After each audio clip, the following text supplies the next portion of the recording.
First ever factory outlet Mukunda jewellers ఈ నెల 23 వరకు శ్రావణ మాస సంబరాలు. బంగారు కొంటే వెండి ఫ్రీ. డైమండ్ ధర పర్ క్యారెట్ 48,450. ఆంధ్రప్రదేశ్ లో రైతులు, ఆరోగ్య సేవలు, బీసీ సంక్షేమం, జిల్లా పరిపాలనకు సంబంధించిన పలు కీలక అంశాలపై ప్రభుత్వం అసెంబ్లీలో వివరాలు వెల్లడించింది. అన్నదాత సుఖీభవ, పీఎం కిసాన్ పథకం కింద రైతుల బ్యాంకు ఖాతాల్లో ఇప్పటి వరకు 14,624 కోట్ల నిధులు జమ చేసినట్లు వ్యవసాయ శాఖ మంత్రి కె అచ్చెన్నాయుడు గురువారం అసెంబ్లీలో తెలిపారు. ఇందులో రాష్ట్ర ప్రభుత్వం వాటా 8,903 కోట్లు కాగా కేంద్ర ప్రభుత్వం నుంచి 5,721 కోట్లు అందినట్లు వివరించారు. అన్నదాత సుఖీభవ, పీఎం కిసాన్ పథకం ద్వారా రైతులకు ఏడాదికి 20,000 ఆర్థిక సాయం అందిస్తున్నట్లు మంత్రి తెలిపారు. కేంద్ర ప్రభుత్వ సహకారంతో టీడీపీ నేతృత్వంలోని ఎన్డీఏ ప్రభుత్వం రాష్ట్రంలోని సుమారు 47 లక్షల మంది రైతులకు ఆర్థిక ప్రయోజనం అందిస్తోందని వెల్లడించారు. రైతుల సంక్షేమాన్ని దృష్టిలో పెట్టుకుని ప్రభుత్వం ఈ పథకం అమలును కొనసాగిస్తుందని పేర్కొన్నారు.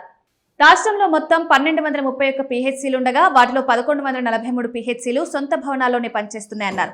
కొత్తగా మంజూరైన పీహెచ్సీల్లో 13 భవనాల నిర్మాణం ఇప్పటికే పూర్తయిందన్నారు. ప్రస్తుతం పీహెచ్సీల్లో కేవలం 57 వైద్యుల పోస్టులు మాత్రమే ఖాళీగా ఉన్నాయని వెల్లడించారు. పట్టణ ప్రాంతాల్లోని ఆరోగ్య కేంద్రాల పరిస్థితిపైన మంత్రి వివరాలిచ్చారు. రాష్ట్రంలో ఉన్న 560 యూపీహెచ్సీలలో 175 కేంద్రాలు ప్రభుత్వ భవనాల్లో పనిచేస్తున్నాయని తెలిపారు. గత 2 ఏళ్లలో కూటమి ప్రభుత్వం కాపు కార్పొరేషన్ ద్వారా వివిధ సంక్షేమ పథకాల కింద భారీగా నిధులు ఖర్చు చేసినట్లు బీసీ సంక్షేమ శాఖ మంత్రి ఎస్ సవిత తెలిపారు. 11,286 కోట్ల విలువైన ప్రయోజనాలను 56.5 లక్షల మందికి పైగా లబ్ధిదారులకు అందించినట్లు అసెంబ్లీలో వెల్లడించారు.